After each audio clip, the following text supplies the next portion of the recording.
Hey everyone, Streaming John with Freedom Circuit here on 1732 Streaming. Hey, it's been a couple of weeks since we've been off there. We had the holidays, and of course, so we got a lot to catch up on today. We'll go ahead and pull up a list here of what we're going on. But hey, if you do me a favor, and if you don't mind, guys, if you do not mind, like and subscribe. Excuse me. And so we can go ahead and build this platform here. You can follow us on YouTube and Rumble at 1732 Streaming. You can also follow us on Facebook with Streaming John and Instagram as well. And yeah, and also if you don't mind, drop some comments, guys. Drop some comments. It proves engagement. It actually helps me build the platform and sneaks you into the algorithm there on YouTube to go ahead and start pushing it to people so they can get engaged as well. So yeah, let's go ahead and get started here. So over here in the bottom left-hand corner of the screen, we got the news. Um, Obviously, this is going to be a recorded episode, so just keep in mind today is, let me go ahead and pull it up so I make sure I give you the right time and everything. Today is Thursday, January 8th, and it is 13:26 or 1:36 p.m. Eastern Standard Time. So if you see something down there in the bottom, you kind of understand the time frame we're talking about if we start to talk about it. So yeah, and let's go ahead and pull up our show notes here for today. Let me go ahead and get those up for you guys. And here we go. All right. So, show notes for today. Here they are. Just a long. This is my Perplexity, by the way, Perplexity app. It's a great. You should totally use it. All right, folks. Today we're going to go over the ICE shooting. Obviously, I know it's probably all over the media, obviously, but I want to go ahead and give you my take on it, and I think it's important to cover, and that we help with the right narrative, not the wrong narrative. And then also today we're going to go over here. Let's pull it up. And today we're going to go over Spanberger, and we might touch on Mendami, but I don't know if we're going to have enough time for that today, but we'll go ahead and see. So we'll hit on that as well. And then also, of course, we're going to go over Venezuela. We'll go over all that today as well. So, all right, well, without further ado, let's go ahead and get into it here real quick. All right, folks, so let's go ahead and take a look here. So let's go ahead and get into the ICE shooting and what we know so far about the ICE shooting with the ICE shooting that took place. I believe it was yesterday. Yes, that was yesterday. Just wanted to make sure. So yeah, ICE shooting took place yesterday where a woman was killed by an ICE agent. So let's see what we know so far here. So far what we know is that her name is Good. Yeah, her name is Good, and she was there at the protest and what appeared to be blocking ICE from going in and performing their duties. If you watch a lot of the media right now, especially the left-wing media, you're only going to see the one angle of the shooting, and I have that for you. We'll take a look at that today, where they're saying that she was trying to get away, she was turning her tires to the right, she was scared, she took off, and then they shot her, and just cold-blooded murder. The other angle that you will see is that she hit the police officer, I'm sorry, the ICE officer with a car. Sorry, that's the end of it right there for you at the end of the day. If you're trying to hit someone with a car, period, you forfeit your life at the end of the day. I don't care, right? At the end of the day, this person's trying to go home to their family. They have to react in a split second. Whether you're trying to get away or not, you are going towards that officer with your 3,000, 4,000 pound vehicle. And I'm sorry, he wants to go home to his family too at the end of the day. If you try to run over an officer, then you forfeit your life. And you shouldn't have been in that situation anyways. Now, people are going to saying, oh, she was peaceful, mother of three, poet, and all that good stuff. They forget to tell you that she has had run-ins with this before. So she has been at other protests while attempting to block ICE. And you can even see in some of the videos, I encourage you to go back and look at them yourself, where she's parking her vehicle. She's letting other protesters go by, but she is blocking the ICE agents. And by the way, they are clearly ICE agents. They show up. It is an unmarked vehicle at first, but the lights are on, blue and red lights. That signals police. They get out of the vehicle. They are wearing law enforcement gear. They clearly look like law enforcement. And then she decides to run at that point. When they give her what appears to be a lawful command to exit the vehicle, you can see an ICE agent trying to open the door, telling her to get out of the car. So let's go ahead and take a look at this video here. Yeah, I promised you guys of the ICE shooting. So warning, graphic content may not be suitable for all viewers, but let's take a look at this video. Comes from, let's see here, I believe it's NBC. That's all right. You know what? We'll go ahead and pull it up here and then we'll see who it's from. All right, so let's go ahead and watch this real quick. Look at the videos we just saw of the shooting incident. And joining us now to highlight some key points investigators will be looking at is NBC's Tom Winter. He covers law enforcement for us. So, Tom, we're going to start the video here, and we're going to stop it pretty quickly because there's stuff we were learning from the get-go. Again, the police chief saying this vehicle was blocking the federal agents right there. That's right, Tom. All right, so blocking federal agents. All right, already probably illegal. Big caveat, we don't know what happened before this, but they're definitely going to look at the fact this is an unmarked vehicle, but the lights are on. These are clearly members of law enforcement, so that's at least known to this driver. Let's play the video because something else happens right here. Those officers approach the vehicle. They try to open the door. Let's stop it here. How will this help the investigators? Whatever is said here, what these officers say, if the driver said anything or not, could really help them understand whether or not they thought there was some sort of an imminent threat. Was this person trying to listen to them? Were they scared? Or is this going to be a problem? And then, of course, what the driver does next. Let's play that video. Trying to leave there. One of the officers felt like they were forced to fire, and they do. We want to show another angle, reverse angle of the same incident here. We're going to freeze it. This is that same angle here. And what does this show us? All right, guys. Did you see that? Let's see if we can rewind it. Look at his body. This is that same angle here. And what is this? Guys, that's being hit. That's not getting out of the way. You can see his leg get hit. Let's go back one more time. We want to show another angle, reverse angle of the same incident here. We're going to freeze it. This is that same angle here. And what is this? Bam. Down in here. She hit him. That's it. You will have tons of media saying, no, she didn't hit him. She was just trying to get away. She turned her wheels to get away. She hit him. That's it. I don't care what your intentions are. I don't care why you're there. You hit him. You forfeited your life. That's it. Let's see if there's anything else here left of the video. I don't think there is. Let's look. Show us, Tom. Well, this appears to show an officer right in front of the vehicle. That and between the way that the vehicle was moving and the timeline of that, how was the officer responding in that split second going to be critical for investigators. Finally, one more piece of evidence we want to talk about here, and it is the bullet hole in the front of the windshield. What will this tell investigators? Well, you look at this, you look at ballistics, you look at witness statements, you look at other video, all going to be part of this investigation. But, Tom, it's going to take some time. All right, Tom Winter for us. Tom, we thank you for that. We thank you for watching. All right, so that wasn't too actually for NBC, that wasn't too terribly bad. Just kind of it seemed like a non-biased breakdown there, so I'm actually kind of pleased with that. But you can see the individual getting hit there.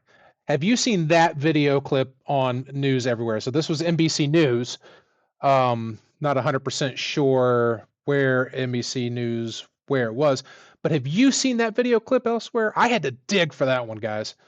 As a matter of fact, I wasn't even able to find it, and I didn't even know that video clip existed until I watched Louder with Crowder this morning, and they showed a similar clip. I don't know if it was from this particular broadcast, but so I went digging and digging and digging, and then I ran across it here on the NBC Nightly News here.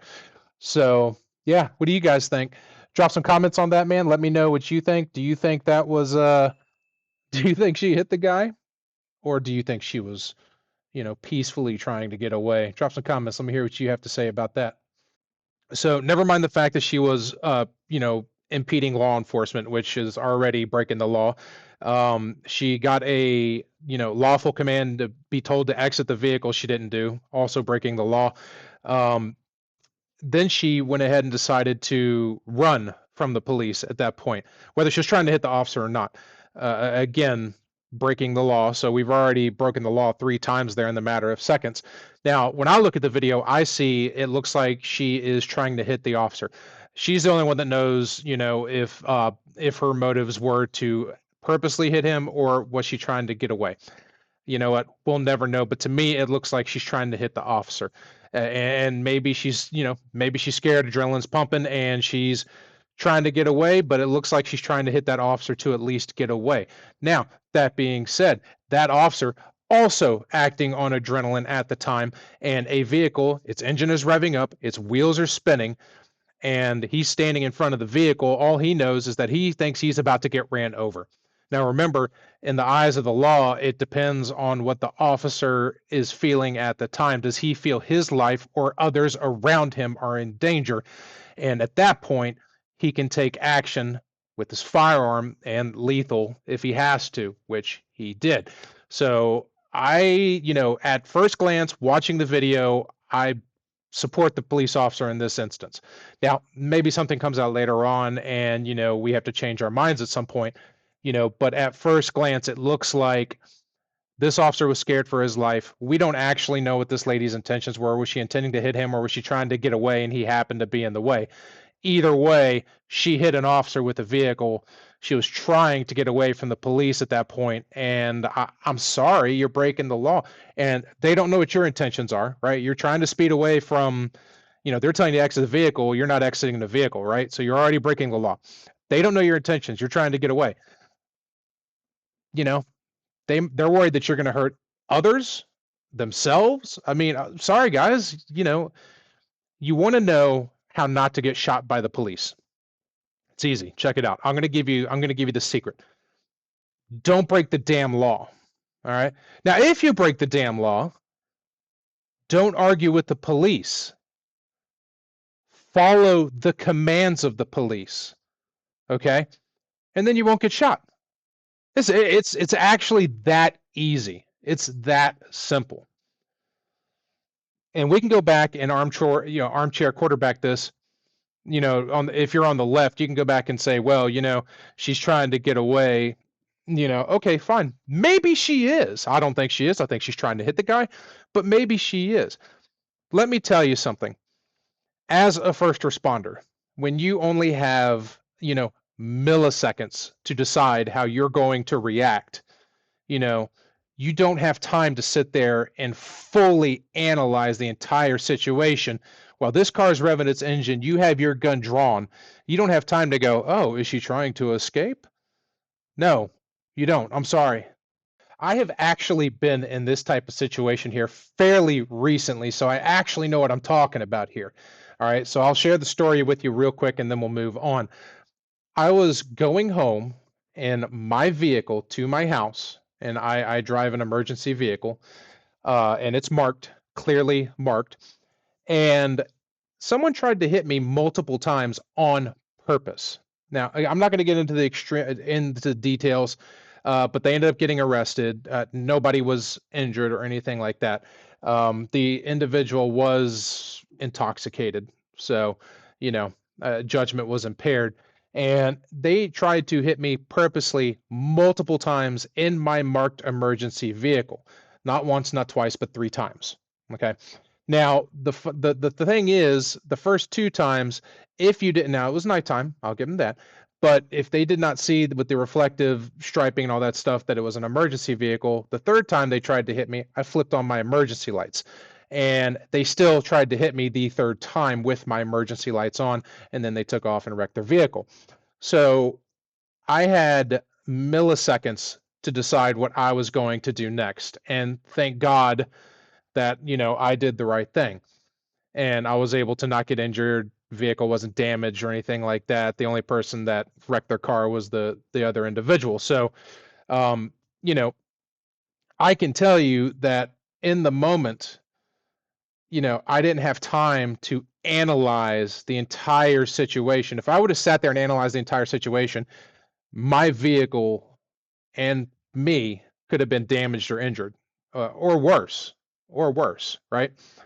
So, without having all the information, I can't tell you what was going through the individual's mind who tried to hit the police officer, but I can tell you what was kind of going through the police officer's mind.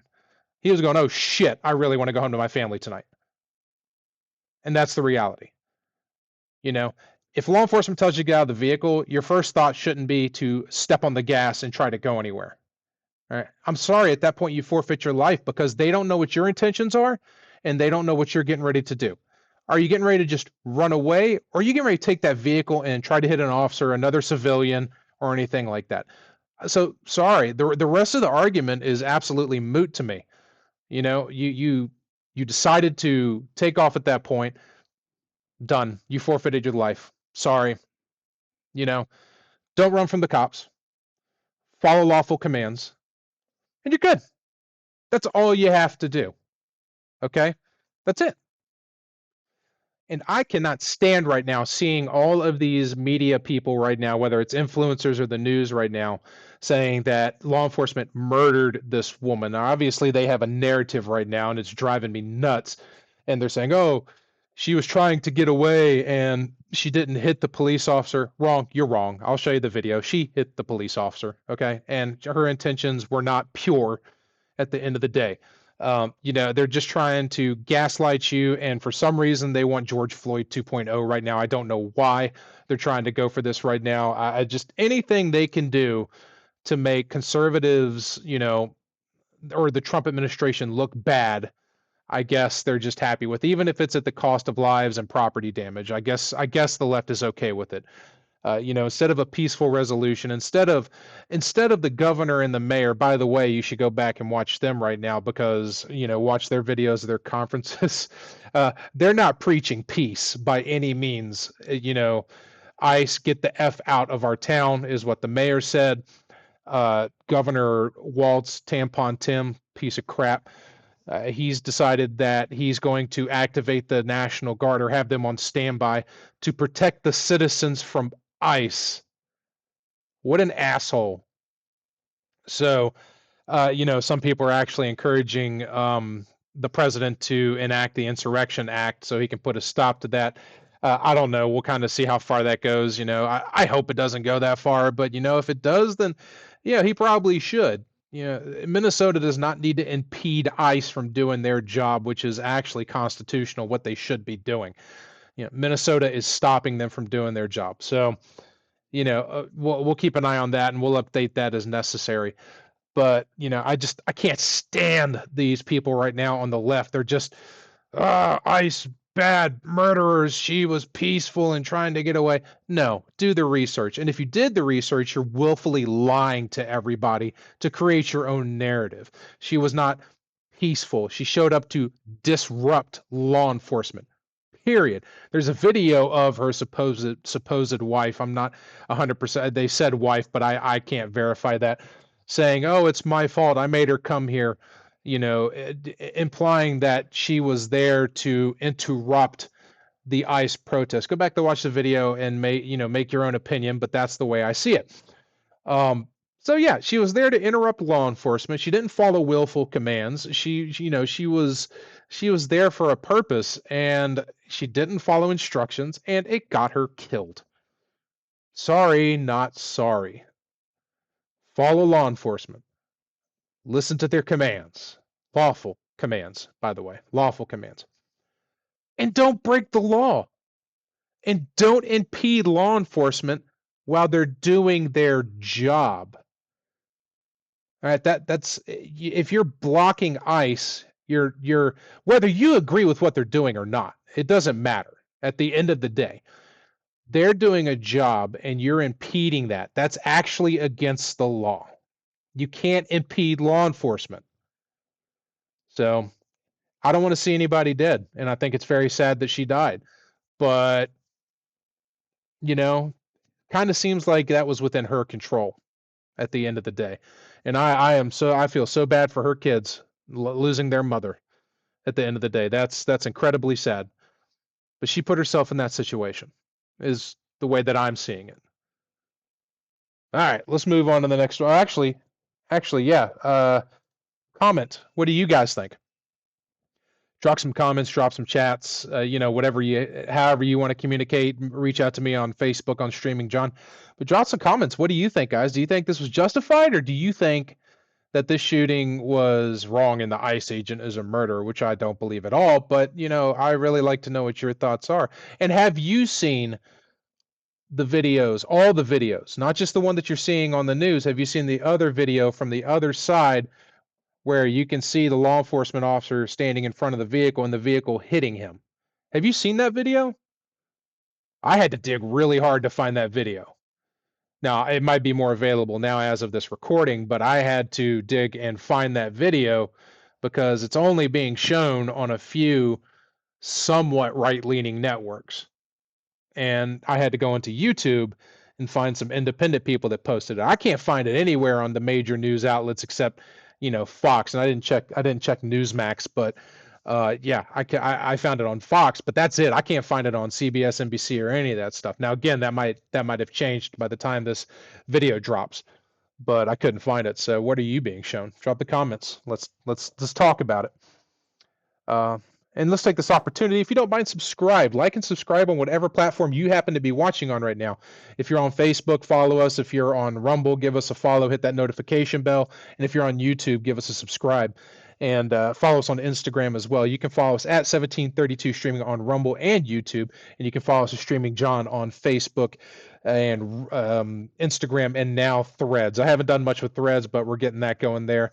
And I think I have an X account too that I'm trying to start, but I haven't started that. So keep an eye out for that. I think that's 1732 Streaming as well. But all right, let's move on to the next thing here. All right, so as we all know, is here in Virginia, we have elected a new governor. Unfortunately, one that I'm not a huge fan of, Abigail Spanberger. So I want to take this opportunity and kind of go over some of the things that she has proposed and some of the things that she already has in motion here. So let me just pull this up here real quick. So here's some of the things that she is proposing right now, and you can go back and find these references yourself. Smoker premium ban, so that's by CD Journal. Forces non-smokers to subsidize smokers, bad choices, classic socialism, guys. I mean, that's ridiculous. Prior authorization limits, removes insurers' ability to control costs, guarantees premium hikes for everyone. That's also the City Journal. Pharmacy mandates, government dictates drug prices, forcing you to pay more. So Spanberger's donors get richer. That's also the City Journal. You should check those guys out. Green New Deal destruction, 22 billion energy tax. Clean Economy Act will cost every Virginian 25,000 to appease climate cultivists, and that is the VPM. Battery storage mandates. Unreliable renewables require expensive backups. Guess who pays for that?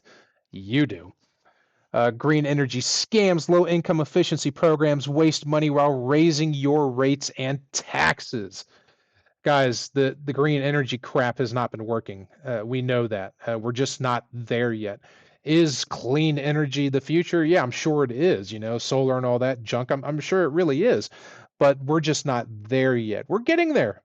We're getting there. And our fossil fuels and stuff have gotten way better with emissions and pollution and all that stuff. I mean, nuclear energy is one of the cleanest energies out there right now. I don't know why, and most efficient. I don't know why we're not using that, but this green crap is just not there yet. It's just not there yet. You can look at Texas, when they had that unseasonably cold winter where all of their, windmills and stuff froze up and they just were having rolling brownouts and stuff like that. I was actually down there over Christmas, and I remember one of my relatives telling me about that, how their power was in and out and they had power out for hours and days at a time.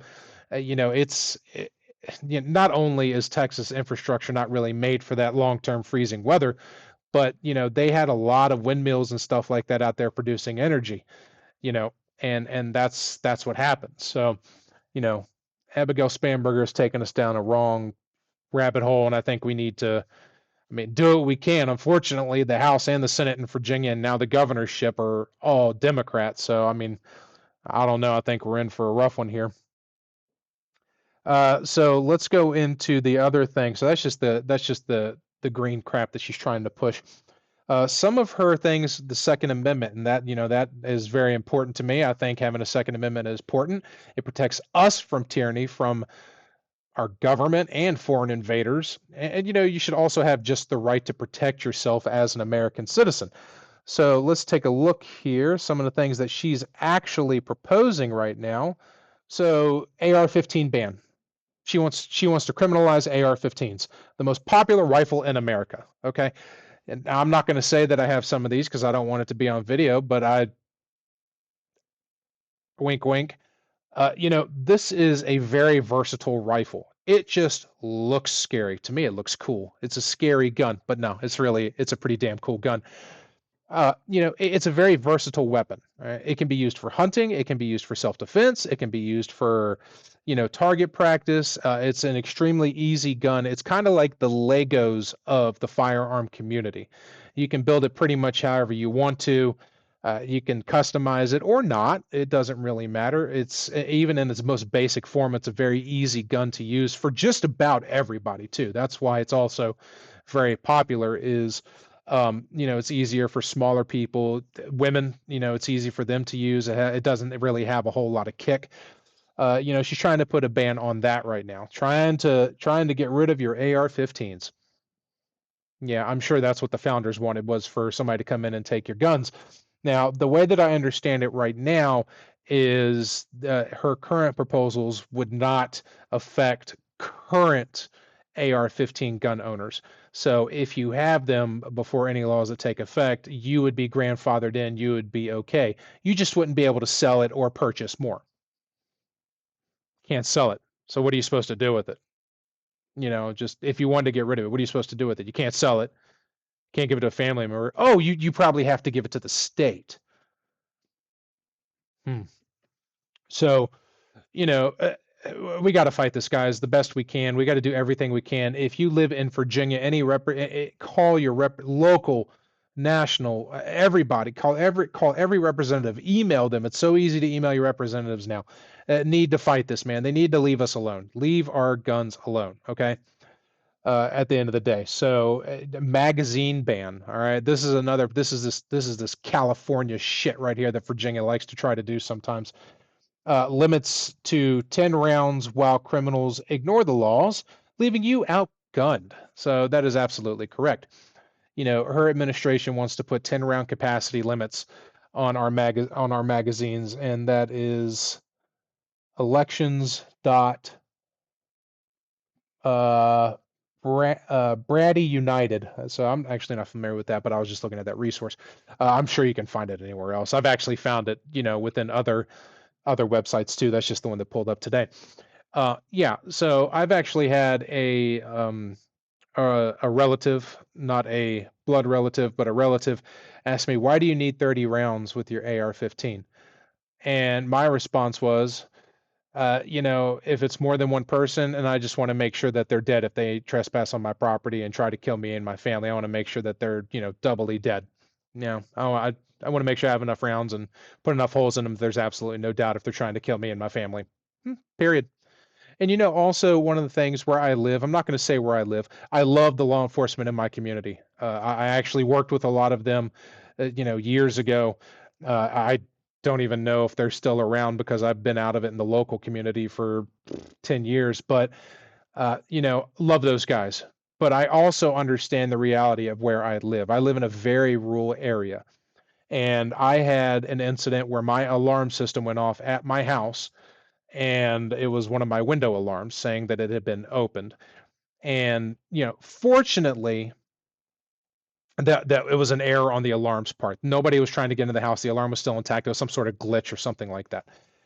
But I also have cameras on my house. It took 20 minutes from the time my alarm was activated for law enforcement to show up. 20 minutes. Now, I'm sure part of that was the verification process that the alarm company goes, when they go to dispatch, dispatch within that community. I'm sure, the dispatch center has to do some sort of verification, and the alarm center, and that takes time. But 20 minutes. 20 minutes. And I live in a fairly decent house, nice house that could potentially be targeted, for its looks of something that might have some value in it. And it doesn't, by the way, but it's it looks like that from the road. It's a fairly decently sized house. It looks pretty decent. It could be a target. So, one group of guys decides they want to show up and start robbing my house, and things go bad, and they want to hurt my family. Yeah, I want to make sure I have 30 rounds. But make sure they're dead, dead. Yeah. What's that movie? I can't remember. Double Tap. Zombieland. That's it. Double Tap. So yeah, so Abigail Spanberger is absolutely trying to eliminate the Second Amendment right now in within Virginia, and we need to do everything we can. And I think our only hope right now in Virginia is something national comes by and says that's unconstitutional, which we've had success with that in the past in Virginia, where it has been labeled unconstitutional to do some of these things. So, even if these laws get passed, maybe hopefully the Supreme Court will come down and say, no, you can't do that. But I think we're in for a long ride here in Virginia. I don't know that it's going to be a good one. Um, I think our only hope is that, Donald Trump shrinks the federal government and we get some of these yahoos out of Northern Virginia so we can get back to being a red state again. That would be great, actually. Some of the other things that she wants to go to as well is universal registration background checks. We already have that in Virginia, and like every state, you have to submit. Now, I can't speak to the law of other states. I just know they have laws in place where they do background checks. If I go buy a firearm, it has to go through it was the ATF registry or something like that, and in state police in Virginia, they determine you're not a criminal. Make sure you're not a criminal and make sure you can legally own firearms. So that already exists. So I don't know why anybody would want to say, oh, we need more universal background checks. How more universal can you get? I just don't understand. So, and red flag laws, they want to let government seize your property without due process based on accusations. So let's just say, for example, you're somebody who suffers from depression or anxiety, and maybe it's bad, maybe it's not, maybe it's extremely manageable, and maybe it's not. Regardless, it's the same. And let's say you suffer from one of these conditions and you're talking to your therapist, psychiatrist one day, and you say, I've been having a really tough time here lately, and gosh darn it, I just, I feel like it's just tough, and sometimes, and I just, man, I just want to, I just want to punch myself in the face, implying that you'd want to hurt yourself or something like that. And let's say that therapist, their interpretation, whether you mean it or not, is that you want to harm yourself. That's their interpretation. Based off that phrase, multiple people will give multiple interpretations. Now, if you're like me, you see it as somebody that's just venting in frustration, not intending any harm to themselves, and they say they just want to beat themselves in the face or something like that. They're just venting in frustration. But to someone who's ultra hypersensitive, or a psychiatrist that is wants to see that or is trained to see that, but they see it all day, so they automatically go to it. Oh my God, he wants to hurt himself, maybe even kill himself. So they call law enforcement. Law enforcement comes to your house, and based on these red flag laws that they are proposing, they can take all your guns until you go through a process, which could take years and years and years, years and years and years, leaving you defenseless at that point. That's wrong. That's wrong. Or your neighbor. Let's just say your neighbor, just doesn't like you. You don't have any interaction with them usually, or maybe you have some interaction, doesn't matter. Your neighbor calls law enforcement and says, oh, he's got guns and he wants to kill me. And you've said nothing to them, not a damn thing. It's just them saying it because they're pissed off at you and they want to cause you hardship. Under these red flag laws, law enforcement come by and take your guns until an investigation can be carried out, which again could be years. Can you see the problem with these red flag laws? Can you see the problem that exists? Somebody, boyfriend and girlfriend, breaks up. Girlfriend says, oh my God, I think he's going to hurt me. And there's no indication of it whatsoever. She just wants to be vengeful. And I'm not saying that's the case all the time, by the way. Just please don't take it that way. But I'm just using that as an example. She wants to be vengeful. Law enforcement comes by, takes your guns until investigation is complete. Could take years. Do you see the problem with red flag laws? That's the problem with red flag laws right there. Keep an eye on it, Virginia. Safe storage mandates. That's one of the things that she's a big proponent of. Listen, guys, if you're a responsible gun owner, you already know that you should, keep your guns in safe places, right? You shouldn't just leave your handgun sitting on an end table, for your young child to come up and play with, right? We all know that. But what are you trying? What is she trying to propose? That you need to have double locks, triple locks, biometric locks. What is the proposal when you start talking like this? You need to be more specific at the end of the day. And also, at the end of the day, it's my house. I should choose how I store my guns at the end of the day. I grew up with guns in the house, and they weren't necessarily always locked away. But I knew because my parents taught me and brought me up right to respect firearms. You do not touch firearms without mom and dad. And if you want to see the firearm, all you have to do is come see mom or dad. But mostly dad. He was the gun guy, still is the gun guy. And he'll show it to you. Show you how to use it. Show you what it looks like. Not to be scared of it, but to respect it. And understand that playing with it can get you killed. That was our safe storage. Was proper teaching. That's all you had to do.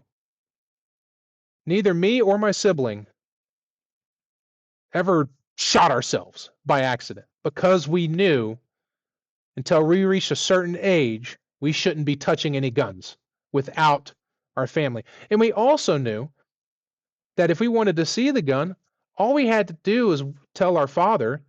And, when he was, if he wasn't at work or, he was awake because he worked a lot of night shifts. So, but the next available opportunity, he would be happy to show it to us, let us hold it, show us how to use it, show us how to respect it. That's all he had to do. That's all everybody else has to do. So the government getting into my house and telling me how to store my guns is inaccurate. I know how I was raised. I never shot myself. My sibling never shot themselves. Never played with guns and stuff like that. So, leave us alone. Trust us to take care of our own family. And if somebody doesn't, then they need to suffer the consequences at the end of the day. So, all right, let's see here. How far have we gotten into this? All right, let's go into Venezuela. All right, so for those of you that have been following the news, Venezuela. Let's see here. Let me pull this up. Venezuela. As we know, let me see. I'm sorry, I don't recall the exact day, but anyways, fairly recently. I'm sorry, I don't know the exact day, guys. I was out of touch for 2 weeks, so I'm still struggling soaking in some of this information. So, as we all know, the United States carried out strikes in Venezuela on certain targets and, being cartels and stuff like that. And we went in and grabbed their president, Maduro, and brought him back to the U.S. for prosecution for narco trafficking. Awesome. Kick ass. Do it again. I have no problems with that whatsoever. Zero. Zip. Zilch. I think it's great. Too many Americans right now are dying of drug overdoses in this country. And a lot of them, not necessarily being produced in Venezuela, but make their way through Venezuela is definitely a hub for narcotics and a huge blow if we control that to, drug traffickers around the world. So it's important. Maduro basically said, Donald Trump, come get me. FAFO. He did. He did. Sorry. Don't F around and find out, guys. It's not that hard. We're the United States. Don't mess with us. Anyways, captured him, brought him back to the United States, for prosecution for narco trafficking. The left is absolutely going wild right now, right? They're going absolutely crazy at this moment. And they are framing it as, we're kidnapping a government official. This is an unsanctioned war. First of all, it was over in 90 minutes and it was surgical targets. Not exactly a war. Okay. Not exactly a war. Let's be real here. We didn't kidnap him. We arrested him. He had a warrant. So they executed a warrant and brought his ass here to face justice. Hopefully he does. He's in New York. God only knows. But, some of the things you need to know about Maduro. First of all, he stole the election. His election, okay? He lost 67. So the Carter Center confirmed he lost. So it says 67 to 33%, but declared himself winner anyway. That's a classic dictator move. He declared himself the winner when there is the potential of 67% of the country not voting for him. Sounds like a damn dictator to me. Tortured his people. Systematic, arbitrarily detention, torture, sexual violence, and enforced disappearances and extrajudicial killings. Sounds like a dictator. Political prisoners, at the time, 860 plus opponents jailed for just disagreeing with him. Sounds like a dictator. Narco-terrorist cartel ran Cartel of the Suns, shipping tons of cocaine to America, and our own Treasury Department identified him as a drug kingpin. Come on, guys. Only 21% of his people approved of him. So yeah, that's like, there's a lot of things there that don't add up. So, here's the hypocrisy at play right now. In 2025, we had the No Kings protest against Donald Trump, right? Donald Trump shouldn't be a king. Not a king. He's your president, you ass. But the same idiots that are saying no kings, and claim that Trump was a dictator are now defending an actual dictator, Maduro. He's an actual dictator. Like, for real, by the books, definition. And you're saying free Maduro. What is wrong with you guys?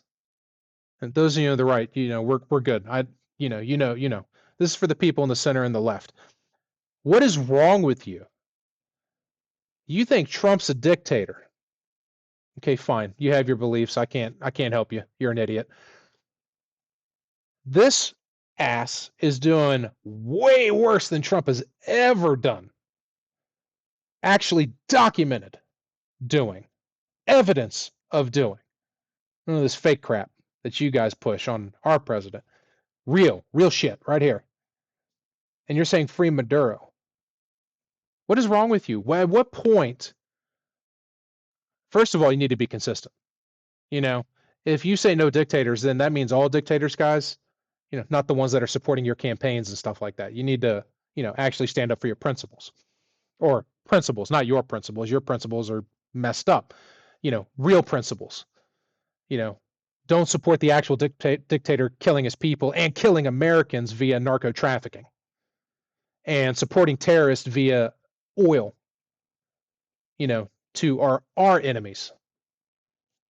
At the end of the day, I think people just Trump derangement syndrome. They just hate Trump so much that no matter what he does, Trump bad, orange man bad, right? He has removed a dictator from the board, from the game board at the end of the day. And you guys think that's bad? Get your head straight, guys. You need to get your head straight, and you need to be consistent with your messaging. If Trump is a dictator, then when it comes to an actual dictator, like a real dictator, Hitler bad kind of thing, you need to have the same message, no kings. By the way, the people of Venezuela, for the most part, if you actually look at the clips and stuff like that, they're celebrating. They hated the guy. Yeah, because he was killing them. They hated the guy. Go back and look at the video clips yourself. And don't look at the main news stream outlet. I'm sure they're not covering it appropriately. Just go on YouTube and look for Venezuelan, celebration or something like that. There's a lot of it. A lot. Check it out, guys. And why are we to, who are we to say, that their feelings aren't real and, all that, their life experience for you guys on the left, their life experience. You haven't lived their life experience. They're happy with what happened for the most part. I'm sure there's a couple that aren't. They're happy with what happened. We actually helped them. They're on the news right now praising Trump in Venezuela. No, Trump bad. Orange man bad no matter what. The man could cure cancer tomorrow by himself, and it would be a racist cure or something like that. You know, the left needs to get out of Trump derangement syndrome mind. You know, start thinking logically with facts. That's what you need to do. Remove the Trump name from your head. Hell, if it makes you feel better, just, in your mind, pretend he's Biden or Obama. Just pretend. And then you'll actually see that a lot of things that he's doing are good for this country. Are there things that I don't agree with? Absolutely. His take on HB1 visas right now really pisses me off. And like I said, I call balls and strikes where they're at. I'm not a big fan of that. But as a whole, the majority of the time, he's doing exactly what I voted for. And he's doing what is best for this country. All right, folks, that's our show for today. You can follow me at 1732 Streaming on Rumble and YouTube. You can follow me Streaming John on Facebook and Instagram and Threads as well, where you can engage with me, and I'll try to get back to you guys. If you guys throw some comments and stuff like that on any of the platforms, I'll try to get them on air. I hope you guys enjoyed your holidays. If you don't mind, do me a favor, drop some comments, in whatever platform you happen to be engaging on. That just shows engagement with whatever platform I'm on, helps me get into algorithms and stuff like that, and it really helps me out as a content creator. And it would also help me out if you would like and subscribe on all my platforms: Rumble, YouTube, Facebook, Instagram, Threads.